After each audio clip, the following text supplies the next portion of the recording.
My name is Shailesh Singh and I make videos and podcasts on all things in cardiology. General cardiology, cardiovascular interventions, cardiovascular imaging, recent advances in cardiology, recent controversies in cardiology. So make sure to subscribe Cardioid YouTube channel and podcast for more of that.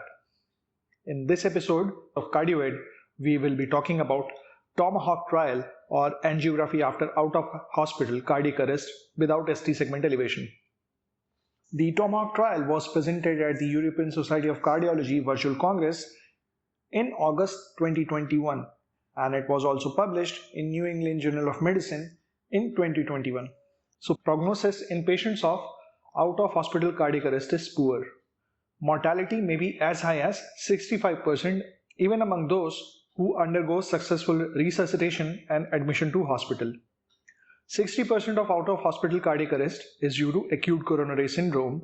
If the post-CPR ECG is suggestive of ST segment elevation, then most of the out-of-hospital cardiac arrest, that is 60% of out-of-hospital cardiac arrest, is due to acute coronary syndrome.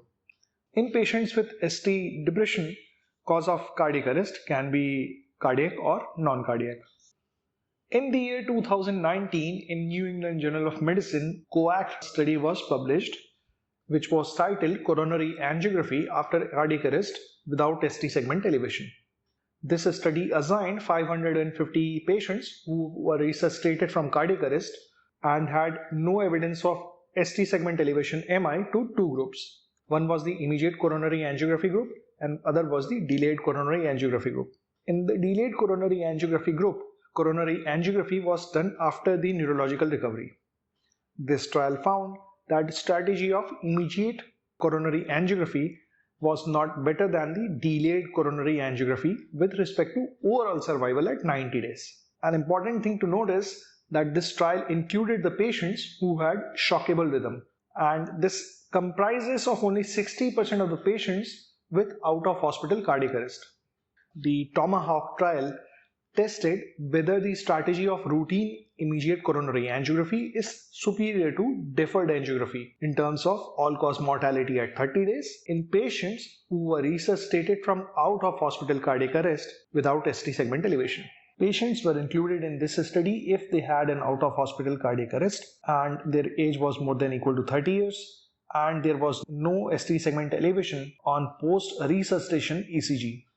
Patients were excluded from this study if they had an ST segment elevation in the post-resuscitation ECG or an LBB in the post-resuscitation ECG, or there was no return of spontaneous circulation, or there was severe hemodynamic or electric instability or life-threatening arrhythmia requiring immediate angiography or cardiogenic shock, or some obvious extracardiac pathology such as traumatic brain injury, primary metabolic or electrolyte disorders, intoxication, overt hemorrhage, respiratory failure because of some lung disease, suffocation or drowning. In hospital cardiac arrest, known pregnancy or likely pregnancy were also excluded. What were the endpoints?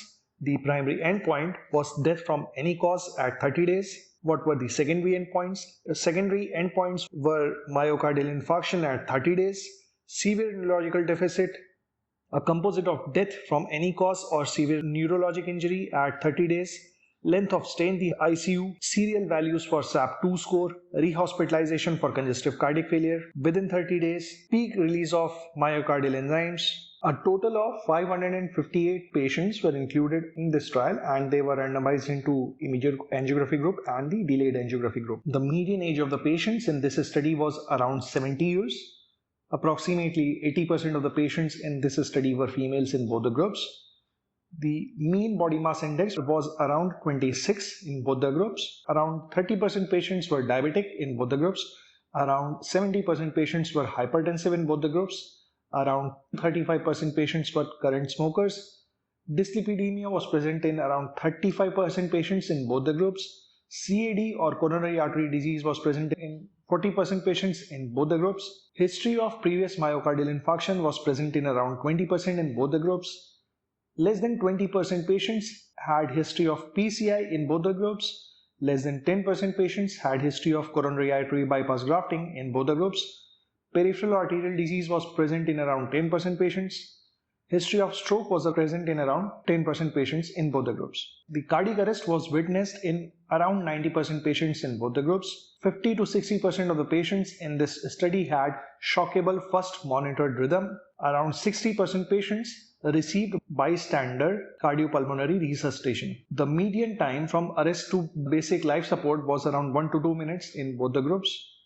The median time from arrest to return of spontaneous circulation was around 15 minutes in both the groups. After hospital admission, the median score on GCS scale was 3 in both the groups. Median systolic blood pressure in both the groups was around 110. Median LV ejection fraction was around 45% in both the groups. Coronary angiography was performed in 95% patients in the immediate angiography group and in around 60% patients in the delayed or selective angiography group. The median time from cardiac arrest to coronary angiography was 2.9 hours in the immediate angiography group and 46.9 hours in the delayed or selective angiography group. Most of the patients received angiography via femoral route. 70% patients in the immediate angiography group had angiography done through the femoral route, and around 60% patients in the delayed or selective angiography group had angiography through the femoral route. The prevalence of coronary artery disease was found to be 60% in the immediate angiography group and 72% in the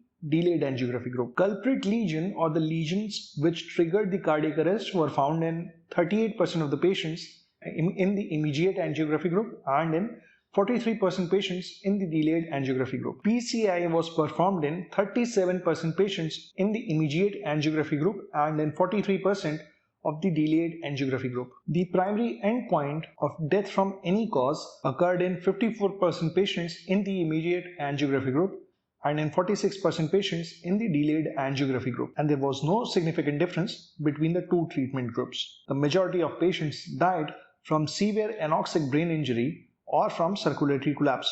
The secondary endpoint of death from any cause or severe neurological deficit occurred more frequently in the immediate angiography group than in the delayed angiography group. The trial has found that in patients with successfully resuscitated out of hospital cardiac arrest and no ST segment elevation, a strategy of immediate unselected coronary angiography had no benefit over delayed and selective approach in terms of primary endpoint of death from any cause. The secondary endpoint of death or neurologic deficit occurred more frequently in the patients who underwent immediate angiography. This could be because the immediate coronary angiography could lead to delay in diagnosis of other causes of out of hospital cardiac arrest. COACT trial was published in the year 2019 in New England Journal of Medicine, and its 1-year follow-up was published in JAMA in 2020, and this trial had also shown that there was no significant difference in the clinical outcomes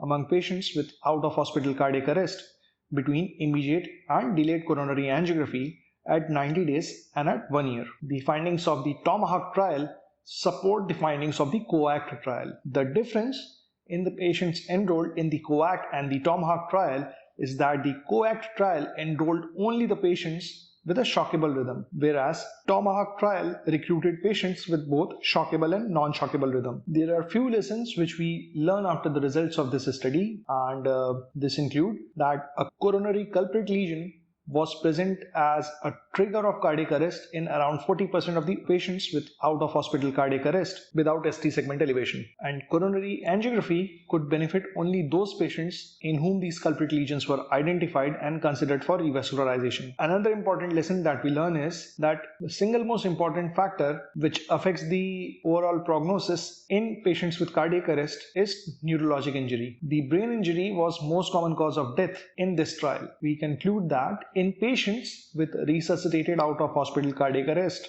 without ST segment elevation, a strategy of performing immediate angiography provided no benefit over delayed or selective strategy with respect to 30-day risk of death from any cause. This was the Tomahawk trial, or angiography after out-of-hospital cardiac arrest without ST segment elevation. You were listening to CardioEd. We'll meet again discussing some more recent advances, innovations, and controversies in the field of cardiology. Till then, bye.